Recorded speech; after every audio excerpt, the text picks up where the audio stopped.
بەشداریکردنی بەشێک لە کوردانی چاراوگەیە بۆ نیشاندانی کللتور و فەرهەنگی کوردی لە نێو فستیڤالەکانی وڵاتانی جەرەوە. بە خۆشحاڵیەوە لە ئێستاە لە فستیڤالێکی نێو ئەڵمانیایە کللتوری کوردی بە شێوازێکی جیاوازتر و بە چەندین ڕێگەی جیاواز پیشانی ئامادەبووان ئەدێت. گفتوگۆکەم لەسەر تەواوی چالاکیە و بەشداریکردنی کوردانی چاراوگەی ئەڵمانیا بەتایبەت لە نێوم چالاکیە لەگەڵ زۆر بەڕێز مامۆستا نیازجاف کە بەڕێزیان لێپرساوی ڕێکخراوی نێرگزی خانمانی کوردن لە ئەڵمانیا. مامۆستا نیازیان سڵاوت لەبێ، وارد باش بێ. سڵاو لە جەنابشتان و لە بینەرانی کورساتی ئەزیز. زۆر خۆشحاڵم، زۆر سپاس بۆ میاندارێکەکان. ئێمە خۆشحاڵترین مامۆستاگیان. پێم خۆشە سەرەتا باسێک لە ڕێکخراوی نێرگزی خانمانی کورد بکەین. ماوەی چەندێکم ڕێکخراوە دامەزرا و کار و چالاکیەکانیشی لەکەوە دەستی پێکردو. سپاس. ڕێکخراوی نێرگزی خانمانی کورد لە ئەڵمانیا لە ساڵی 2007ەوە کە دامەزراوە، ماوەی 16 ساڵە ئێمە زۆر ڕێکخراوێکی سەربەخۆی با بڵێن لەگەڵ وڵاتی ئەڵمانیا کە دامەزراین سەر بە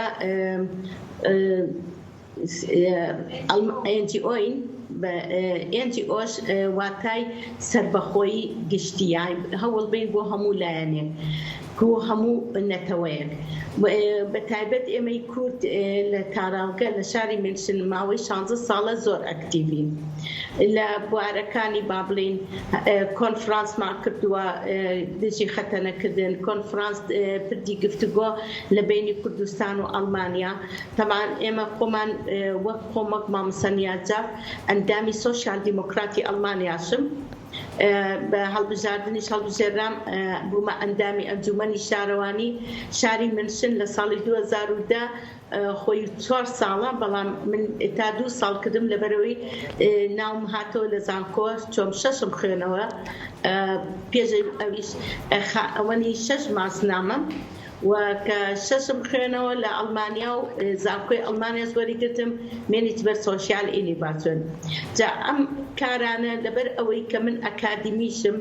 و بە ئەکادمیش خوێنم بۆ خوێنەوە کە ڕێکخراو چۆن دروست ئەبێ و چۆن دایەمەزرێنی و چی باشە بیکەیت، لە کۆنتاکتێ بکەیت، لەگەڵ کیا بیکەیت. ئەمانە مای خۆشحاڵی بوو کە من چەندەها ساڵە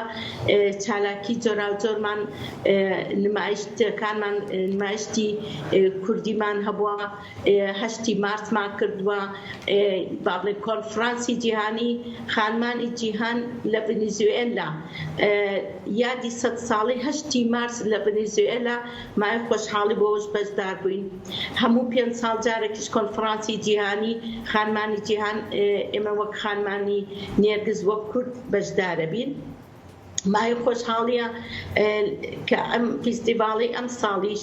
ئەوەی ڕاستی بێ فیستیڤالێکی نێونەتەوەیە، نەتەوە کولتورەکانی هەموو نەتەوەکان بەشدارن. جا من هەموو ساڵێک زۆر خەفەتمە خوارکەوە ئێمەی کورد کە بەشدار نەبین، هند بوو، پاکستانیە، ئەفغانیە، ئەڵمان خۆی و یاخود ڕووس، ئۆکرانی، هەموو هەریەکە نمایشتی کولتوری خۆیە کرد. منیش ئەوە بوو پار کە باس کرا وتم ئێمەی کوردیش حەزەکەم بەشدار بین و بە خۆشحاڵی شۆز لە شارەوانیە دانیشتنمان کرد و وتیان ئێوە بەچی بەشدارە بین؟ ئێمە لە هەمویان زیاتر بە 4 بەش بەشدار بووین. 4 بەشەکە زۆر مای خۆشحاڵی بوو. یەک کەرەڤانی گەورە بۆیان تەرتیب کردی، من وتم نمایشی کولتوری کوردی و مێژووی کورد و کوردستانی تیا نمایش دەکەم. تەمان زۆر سپاسی جەنابی کاکەنعان موفتی و کاک بایزەکەم کە وەختی خۆی لێپسراوی بەشی کولتوری لە وەزارەتی ڕۆشنبیری بوون. 25 پارچە کە دامێ هەموو مێژووی کوردستانە ئەوەمان نمایش کرد لەگەڵ جلوبەرگی کوردیە ئەمە پێشەنگاکەمان بوو زۆر باشە لەلایەکیش خواردنی کوردیمان ڕۆژێکیش خواردنی کوردیمان پێشکەش کرد و ڕۆژێکیشیان با بڵین خێوەیەکمان هەبوو خێمەکە طبعاً نمایشتی خانمێکی دەستڕەنگینی 85 ساڵ تەمەنێتی بە تەمەنی خۆی کە چۆن ئەو ئیشانەی چنیوە و بە ئەتەمین و بە ئیشی خوریتیا کردووە ئەویشمان بانگێش کرد و نمایشتێکی کەشمان هەبوو کەوا نمایشتی جلوبەرگی کوردی بوو ئەمەیان بەڕاستی مای سەرسوڕهێنەر و سەرسوورمانی هەموو نەتەوەکان بوو زۆریشیان پێخۆش بوو بە تایبەت جێگری پەرلەمانی هەرێمی بایر کە جەنابیان بە تایبەت حزوری هەبوو و بڵێن جێگری مەحافیز خۆی حزوری هەبوو سەرۆک شارەوانی هەمویان چەند ڕۆژ بوو کە لەگەڵیشمانە بوون هەرە هاتنە لامان و پرسیاریانە کرد ئێوە کێن چۆن ئێمە نەمازانێ ئەو کولتورە جوانە ئەو جلوبەرگە جوانانە ینی مای خۆشحاڵی بوو کە شتێکی جوانمان بەدەستێنا ئێستا ئەو وێنەیە کە پیشانیان ئەوە خاتو سەبریە کارەکانێتی کەوا نمایشتمان کرد و هاتن یعنی بە هەموو شێوازێک پرسیاریانە کرد کەواتە ئەمە پرسیاریەوە بکەم مامۆستا نیاز تا چەند نمایشکردنی بەشێک لە کللتوری کورد جێ خۆشحاڵی کەسانی بێگانەیە بە کورد و تا چەند گرنگە ئەم نمایشکردانە ئێمە بتوانین کە لە ڕێی پێشانگا و لە ڕێی چالاکی لەم شێوە دەرفەت بدۆزین بۆ ئەوەی کەلانی کەم بەشێک لە کللتوری خۆمان بەشێک لە فەرهەنگی خۆمان بەشێک لەو مێژووە جوانی هەمانەجا لە ڕێگەی خواردنەوە بێت یاخود جلوبەرگەوە بێت یاخود نمایشی هەڵپەرکێ و هەر نمایشێکی ترەوە بە ئێمە بتوانین کە نمایشی بکەین و ئێمەش وەکو وڵاتانی تر بڵین کە ئێمەش خاوەنی ئەم کللتور و ئەم ڕەسەنە جوانەین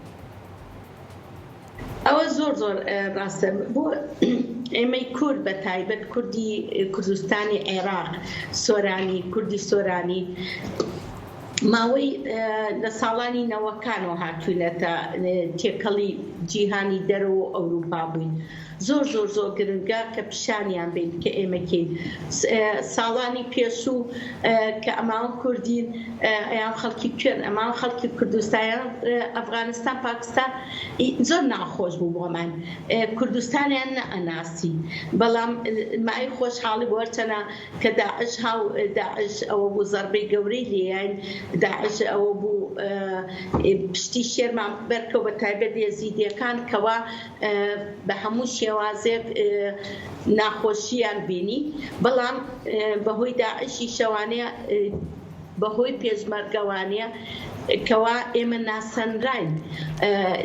کورد زۆر زۆر جوان ناسێنرا و ئیستا دایما کە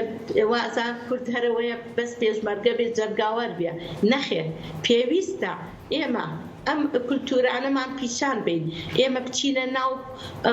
هەموو چنک و جێگا بڕیاردەرەکانی شەوانێ ئێمە مای خۆشحاڵیمانە کە بەهۆی ڕێکخراوی نێردسی خانمانی کوردەوە پەیوەندێکی ڕاستەوخۆ باشمان هەیە لەگەڵ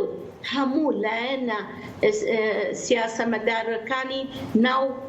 هەرێمی بار و تایبەتی و بەگشتی ئەڵمانیا و ئەوە بوو بەهۆی هەر ڕێکخراوی نێردسی خانمانی کورد مسپاسی وانی خانەکەم کە ئەوەنە کچێکی چالاک و ئاقل و لێ هاتوو دەرچوو ئیستا لە ناو سیاسەتی ئەڵمانیا ماوەی تەبان ئەوە تقریبا 11-12 ساڵە ئەندامی ئەنجومەنی شارەوانیە و تاقە کەسی کوردی باشووریش بوو کەندید بۆ پەرلەمانی فیدراڵی ئەڵمانیا بە شەرتی سەرۆک لیست بوو ئەمە مای خۆشحاڵیە بەهۆی ئەم تێکەڵ بوونەمانەوانەیە لەگەڵ ئەوروپیەکان لەگەڵ ئەڵمان بە تایبەت لەگەڵ سیاسەمەدارەکانمانە دایمە پرسیارمان لێکرد ئێوە کێن ئێوە چین جا زۆرم پێخۆش بوو کە ئەوە ئیمساڵ لە مانگی دووشە یادی 15 ساڵەمان کرد خۆی وایە پارمانگی 12 ماکرا بە سفریان نەکەوتین لەبەر قاع و لەبەر کارەکانمان خزمانە مانگی دوو لە مانگی دووشە بە هەمان شێوە نوێنەری پارتی کریستەکانمان بانگێش کرد نوێنەری سۆشیال دیموکرات نوێنەری لیبەرالەکان نوێنەری پارتی سەوز نوێنەری چەپەکان اینجا نوێنەری حزبەکانی کوردیەکانی خۆمان من بەڕاستی کورد پەروەرێتی ئەەکەم من کوردم کوردستانیم نامەوێت کەسی هیچ لایەن و هیچ حیزبێ بم بەتایبەت ئێمە لە تاڕەوگا پێویستە وابین. بەڵێ بێگومان ڕاستە و من دووبارە پیرۆزباییتان لێکم بۆ هیوایم کە یادی 100 ساڵێم ڕێکخراوە بکەنەوە بەس پێم خۆشە بە کورتی ئەگەر پێم بڵێ مامۆستا نیاز لە ئایندە کار و چالاکیەکانتان چی ئەبێت واتە بۆ ئەم ساڵ هیچ پرۆژە و چالاکێکی ترتان هەیە کە پەیوەست بێ بە بڵین لایەنی کلتوری کوردەوە بتوانن کە نمایشی بکەن؟ مای خۆشحاڵی زۆر سپاس دەکەم بۆ ئەم پرسیارە چۆن زۆر ناخۆش بوو بۆمان من بۆ ئەم فستیڤاڵە ئەمنیستی میلی کوردی هەڵپەرکی خۆمان بانگێشتکەم و گۆرانی بێژ مۆسیقالێر هەتا کامیرامان و تیمێکی 25 کەسی تەرتیب کردبوو لە کوردستان بە ئەمری وەزارەتی علاقاتی خارجی من یعنی کەسێکی ڕاستەقینە دیبلۆماسم لێرە پەیوەندێکی زۆر باشم هەیە لەگەڵ هەموو لایەنەکانی لەگەڵ لێپسراوانی وەزارەتی علاقاتی خارجیش داوام لێکردن کەوا من ئەمەیە تیپی میلی کولتوری خۆم بێنم لە کوردستانەوە زۆر زۆریان پێخۆش بوو شارەوانی منشن بە هەر سێ و چوار لامان هەڵساین بەم کارە و